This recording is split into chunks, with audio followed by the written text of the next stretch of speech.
Welcome, dear friends. Welcome, dear well-wishers, practitioners of Bhakti Yoga, and all spiritual seekers. We will start our Facebook Live now. So give me just a few seconds so that I can connect with the Facebook page. Just a second. Okay. And we are starting now. Okay. Now we are going live on Facebook. Okay. It's just coming now.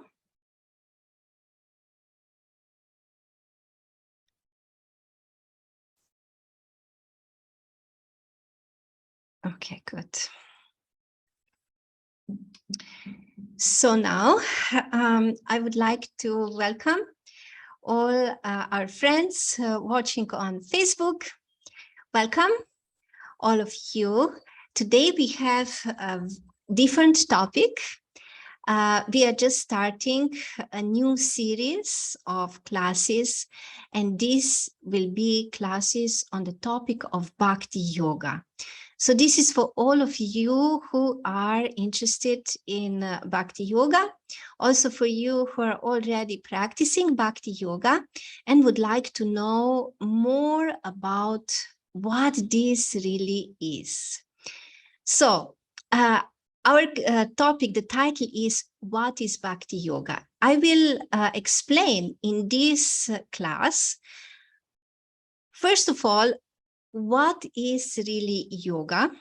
Then what is the difference between Bhakti Yoga and other kinds of yoga? And the third, and perhaps the most important, what is the benefit that you get from practicing Bhakti Yoga among all other yogas? So I'll just start now. And as basis for my class, I will use Bhagavad Gita as it is. And I will read a portion of a very, very important text, very important verse, which we can find in the chapter 6. And this is text 47. And before I start, I would like to also invoke some auspiciousness by reciting the sacred mantras. Om Gyana Timirandasya Gyananjana Shalakaya Chakshurun Militam Yena Tasmai Shri Guruve Namaha Shri Chaitanya Manobishtam Stapitam Yena Bhutale Swayam Rupam Kadamayam Dadati Swapadantikam Vandeham Shri Guru Shri Utapada Kamalam Shri Gurum Vaishnavamscha Shri Rupam Sagajatam Sahagana Raghunatan Vitam Tam Sajivam Sadvetam Savadutam Parijana Sahitam Krishna Chaitanya Devam Shri Radha Krishna Padam Sahagana Lalita Shri Vishakan Vitamscha He Krishna Karuna Sindhu Dinabandhu Jagatpate Gopesha Gopika Kanta Radha Kanta Namostute Tapta Kanchanga Gorange Radha Vrindavaneshwari Vrishabhanu Sute Devi Pranamami Hari Priye Vanchakalpatarubhyascha Kripa Sindhubhya Evacha Patitanam Pavanebhyo Vaishnavebhyo Namo Namaha Shri Krishna Chaitanya Prabhu Nityananda Shri Advaita Gadadara Shivasadi Gaura Bhakta Vrinda Hare Krishna Krishna Krishna Hare Hare Hare Rama Rama Rama Hare Hare. So these were the auspicious mantras with which I invoke the auspiciousness for myself and the mercy and blessings of the spiritual teachers, and also for you who are listening to this class. So we will read a portion of text, Bhagavad Gita, chapter 6, text 47. Yoginam api sarvesham madgatena antar atmana shradhavan bhajate yomam same yukta tamo mataha. And of all yogis, the one with great faith, who always abides in me, thinks of me within himself, and renders transcendental loving service unto me. He is the most intimately united with me in yoga and is the highest of all. That is my opinion. So it is a very long commentary here, but I will read just a portion of it, which gives us some insight into the position of Bhakti Yoga among other types of yogas.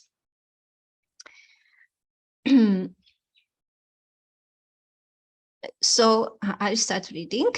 The culmination of all kinds of yoga practices lies in Bhakti Yoga. All other yogas are but means to come to the point of Bhakti in Bhakti Yoga. Yoga actually means Bhakti Yoga.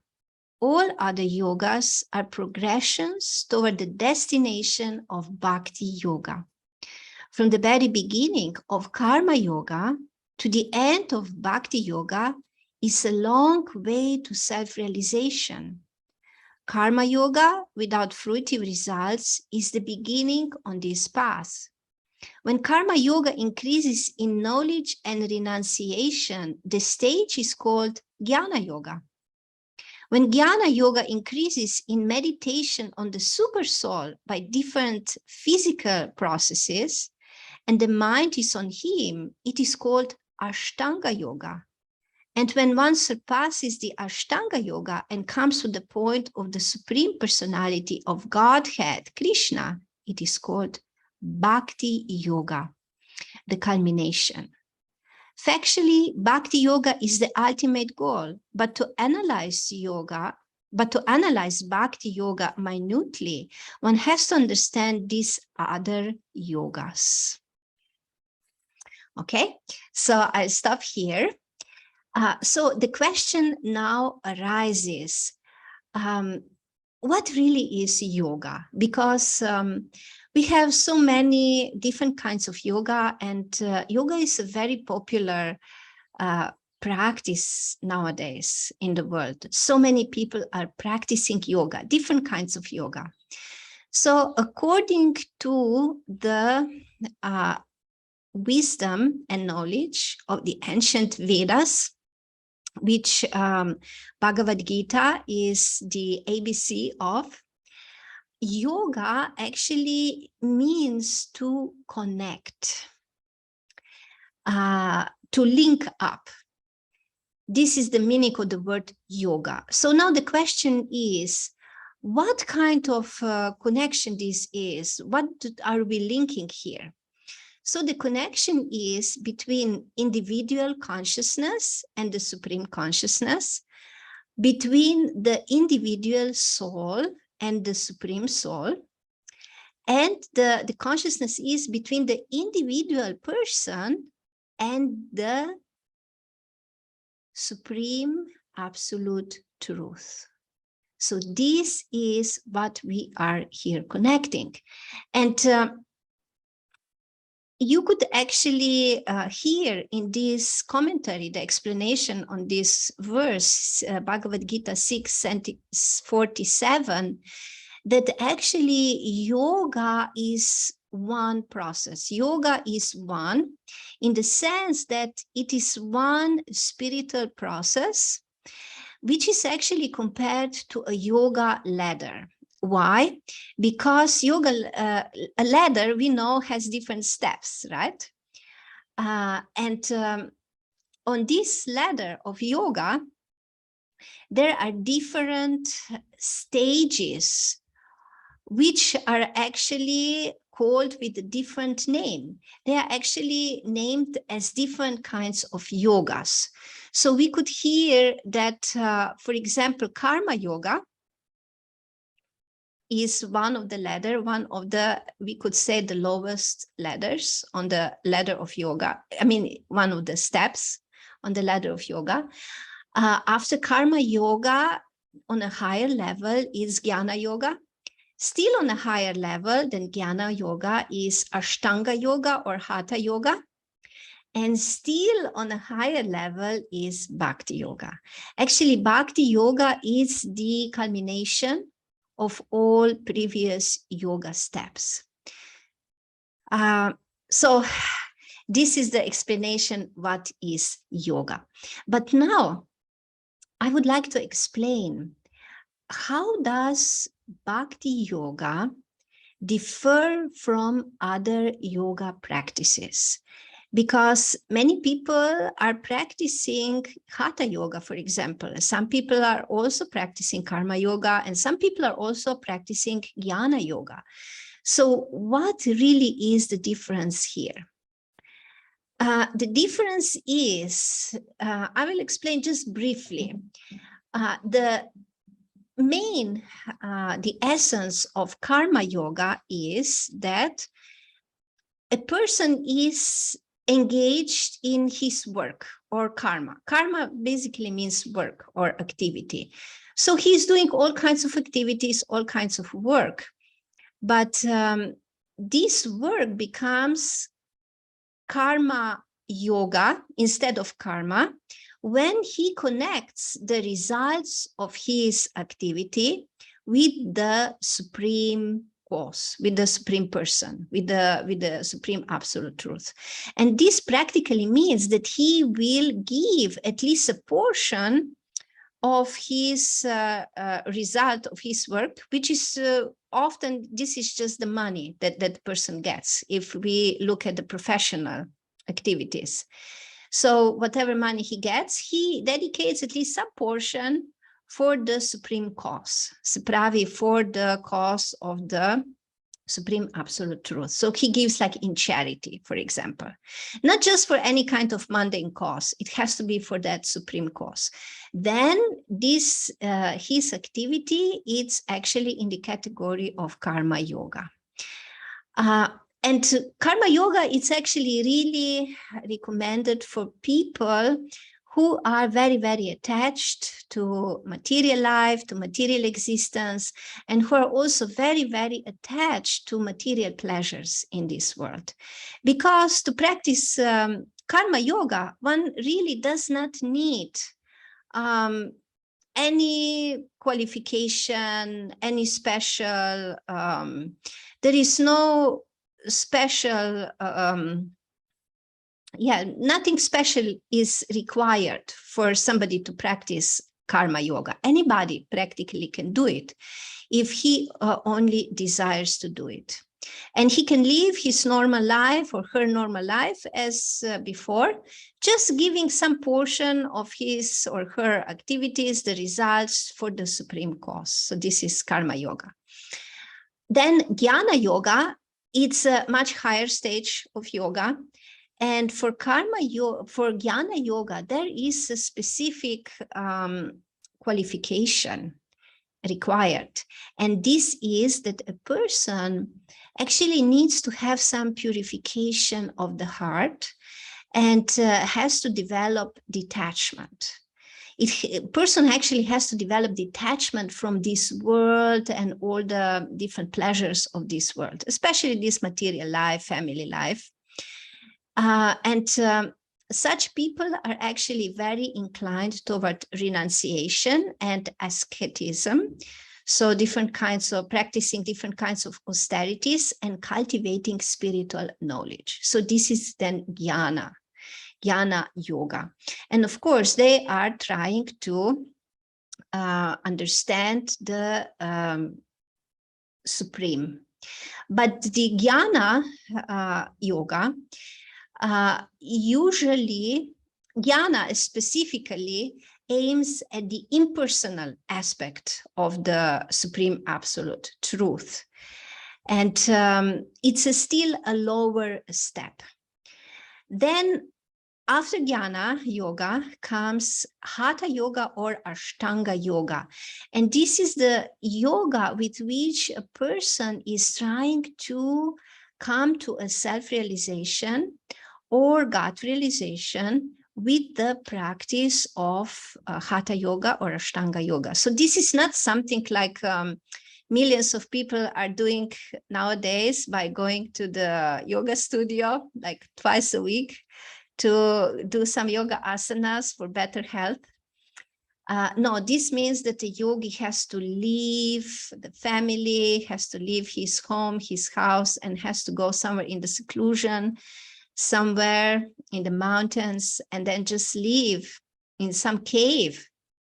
And then just, he can do the asanas, but asanas lead to the meditation. And then he meditates. He spends the most of his day meditating. This is a very, very difficult kind of yoga. And there are very, very few people at this time on this planet who can really practice this yoga properly. There are, like in Himalayas, we still have some authentic yogis nowadays, but there are not so many. They are not so many. But then, what is then the difference of Bhakti Yoga? So the difference between Bhakti Yoga and all these other yogas is that a Bhakti yogi, from the very beginning, he or she aims at the personal aspect of the supreme absolute truth. So, and he is trying to develop a loving relationship with this supreme person. So this is why Bhakti Yoga is also called Yoga of Devotion or Yoga of Love.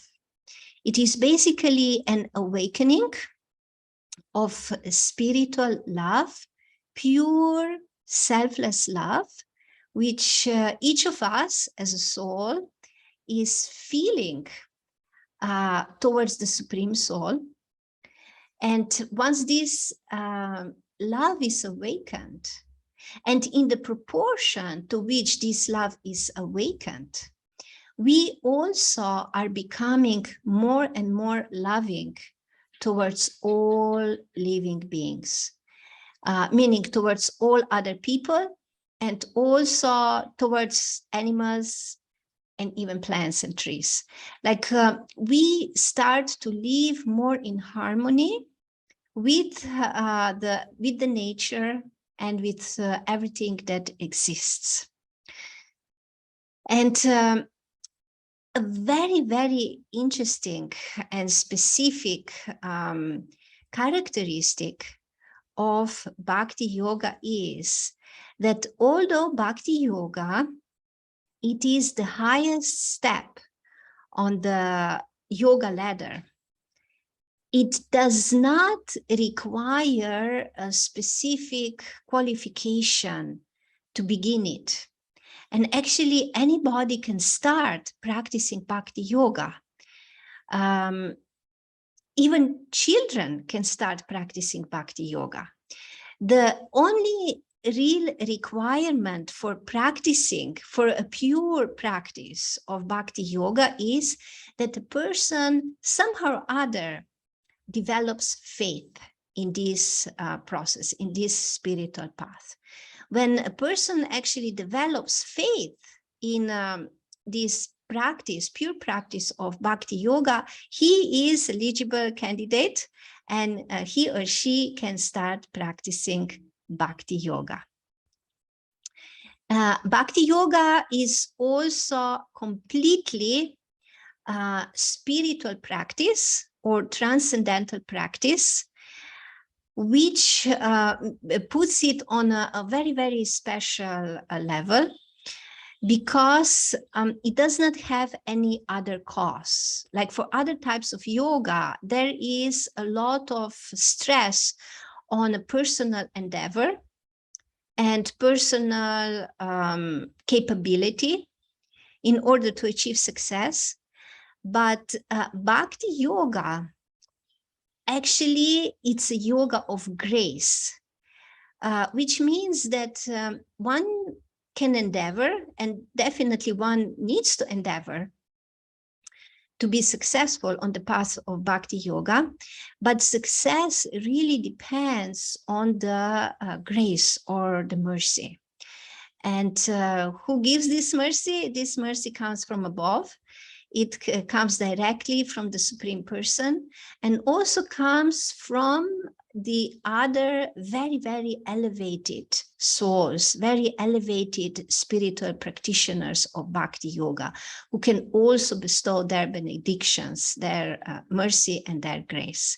So this is how one can actually really progress very nicely and very smoothly on the path of Bhakti Yoga.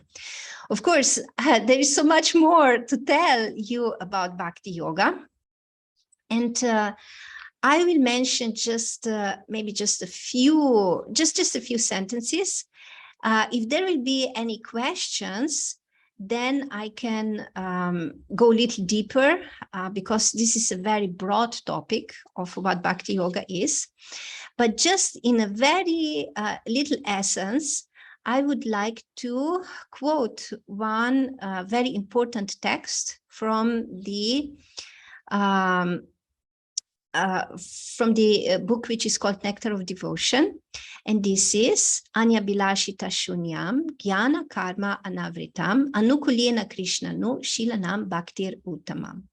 And this verse actually gives the definition of the practice of pure Bhakti Yoga.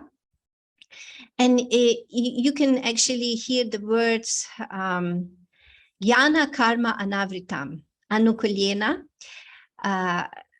So what does this mean? Anya Bilashita Shunyam actually means that one is practicing this yoga without any motive, which is ulterior motive, meaning that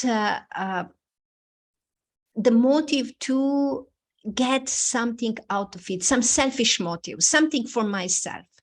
So when one practices Bhakti Yoga in a pure way, one is actually acting with the desire to achieve the highest goal, which is this pure love, and also with the desire to please that Supreme Person. And this really is a devotion in the heart. And when one is acting in such a way, then this endeavor should not be covered with karma or jnana or some other activities, which means what I already explained before, like these other kinds of activities, like that we are trying to just work in this world or just acquire knowledge. We can do all these things, but this should not be more prominent than our activity within practice of Bhakti Yoga, and with this pure motive. And then another thing is also important, that it has to be done according to the guidance of the teachers, who are the bona fide, authentic teachers of Bhakti, and who give us guidance and direction as to how we should practice, how we should act according to Bhakti Yoga. And of course, as I mentioned already, it should be done in a favorable way, in a favorable mood, with the desire to please the senses of that Supreme Person, who is mentioned in the Vedic literature as Krishna, or the most attractive person. And he is actually the personal form of the Supreme absolute truth. So this is a very technical definition, but actually what does this mean? This means that we can actually do all kinds of activities, and all these activities are connected with that Supreme Person. But among these activities, there are some which are really specifically the most important. And these are called 9 activities. First of them is to hear, Shravanam. Shravana means that we hear. And what do we hear? We actually hear the topics which are connected with Krishna or with the absolute truth. And these are different topics, also topics like they're described in Bhagavad Gita, different philosophical truths, but besides that, also different stories and also pastimes, which are actually very, very interesting and very dynamic and very pleasing to hear to the heart. Then the second is Kirtanam, which means that we also speak or chant, and we speak or chant what we have heard, and also we chant the mantra. We chant the mantra as a mantra meditation, specifically the Maha Mantra, the Hare Krishna mantra, which is the main mantra, which we regularly meditate upon, especially every morning, in the early morning. Then there are other practices which are also remembering after we have heard sufficiently and spoke or chanted sufficiently, then we can remember about all these topics. This is remembrance. Then, of course, there is also offering of different prayers. Then there is also worshipping of the deities. Then there are also different kinds of practical activities, all kinds of practical activities we can offer, also like all kinds of like activities which seem very ordinary, but they become spiritual activities when they are dedicated for this supreme purpose of satisfaction of the Supreme Person. And then there are also other activities, few more. I just mentioned some basics because here we are just giving the basic explanation of what Bhakti Yoga is. And actually all this comes down to a lifestyle. Bhakti Yoga is actually a lifestyle. It is a lifestyle of a very pure spiritual life, which elevates our consciousness, which purifies our body, our mind, our consciousness. It brings us to a much higher level of awareness. And it actually also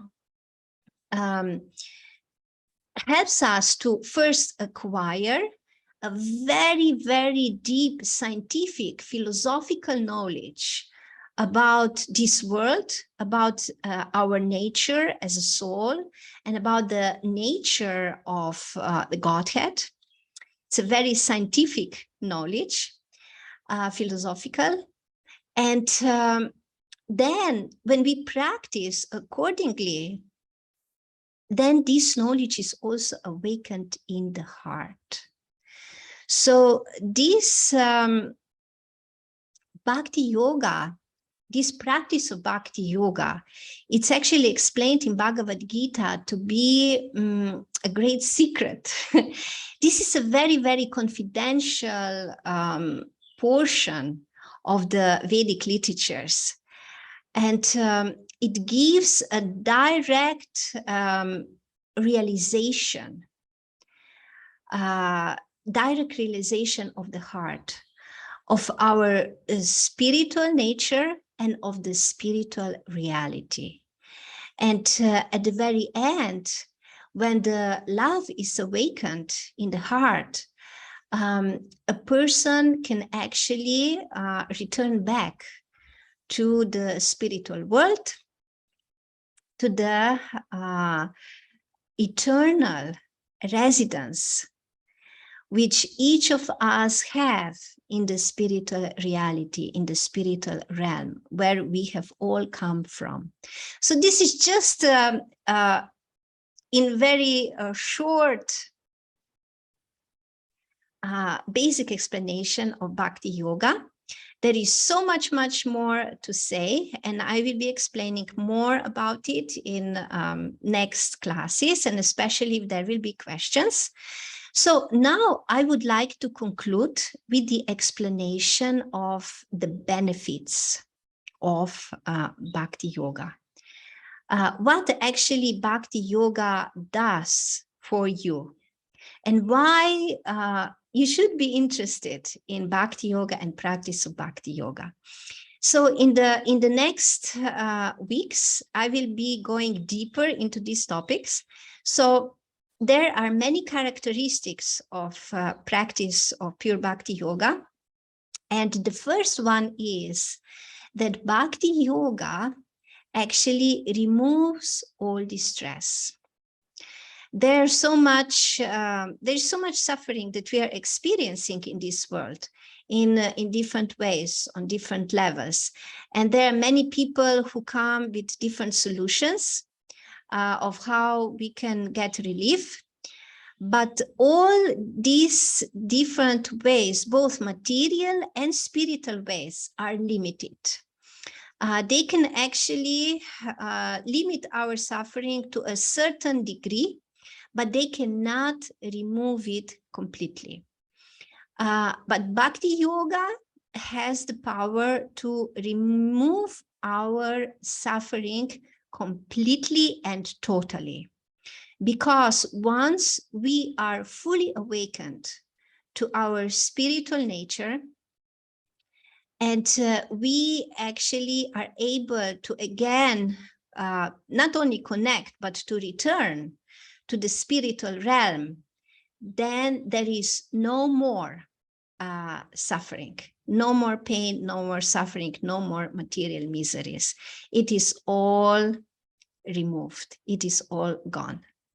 And it is only Bhakti Yoga which actually brings us to this point of actually becoming free from the entanglement in this material existence, of becoming free from material body, and again acquiring our eternal spiritual body, and with this our eternal spiritual existence. So yes, you have heard it correctly. Bhakti Yoga actually brings you to immortal life. And this is something what so many people desire, to become immortal. They are doing so many things to become immortal. But Bhakti Yoga is that scientific path, scientific spiritual process, which brings you to the point of immortality. So all of you who want to become immortal, here it is. You can start practicing Bhakti Yoga. So the next characteristic, very, very important characteristic of Bhakti Yoga practice is awakening of all auspiciousness, which basically in a most essential way means awakening of happiness. And this is spiritual happiness. This is not material happiness. In the Nectar of Devotion, we can actually learn that there are many kinds of happiness that people can experience. There is material happiness that we all know about it, but this happiness is very short term. It's very temporary, and it turns into poison at the end. So it's actually not desirable at all. But most of people does not have any knowledge, any information about higher level of happiness. Then the next level of happiness is happiness of the impersonal liberation, which is also known as the Ananda. And this happiness does remove all material distress, but not forever. That's the drawback, not forever. Why?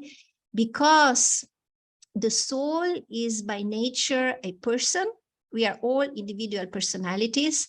And if we achieve an impersonal liberation, we cannot be satisfied with that, because just being like a speck of light in that endless light of impersonal Brahman, just allows the soul to experience the Ananda, the bliss, but the soul cannot exchange love. It cannot exchange loving relationship, which is the essence of life for the soul. We all want love. And this is not possible with and this is actually the highest happiness. So with Bhakti, we can actually really experience the highest level of happiness. And this highest level of happiness is coming gradually and progressively with our advancement, with our spiritual advancement on the path of Bhakti Yoga. So in the beginning, it's just a little bit, but as our consciousness and our heart are becoming more and more purified, and more this spiritual nature is awakened, the stronger the spiritual happiness becomes. And there are like different levels. And on the highest level, when we awaken this spiritual love or prema, the happiness is so unbelievably great that actually the soul can really fully experience this happiness only when the material body actually drops down. So when the soul is back into the spiritual realm, in the spiritual reality, in the spiritual body. So these were just the two characteristics, and very, very important. So I will mention also a few others. Bhakti Yoga also brings about full self-realization and God realization. So all of you who are desiring self-realization, this is the path for you, because only with Bhakti Yoga, you will attain complete self-realization and complete God realization. And also one more thing, with Bhakti Yoga, you will also achieve the highest knowledge, the complete knowledge that a person can actually achieve regarding the soul, regarding the material world in which we live, and also regarding the spiritual realm, the spiritual reality, and that supreme personality or the supreme absolute truth. So I will stop here. I hope that this is something very interesting for you, and I will be looking for your comments and questions, and any doubts. If you have, please just write them down for me, and I'll be very happy to answer you. So I will end here in this video. Shortly, I explained what is Bhakti Yoga. First, I explained what is yoga in general. And then I explained what is the difference between Bhakti Yoga and other yogas. Then I explained some essential things about Bhakti Yoga, and then also the amazing, amazing benefits and results you can achieve when you practice Bhakti Yoga. So thank you very much for your attention, and I will stop now.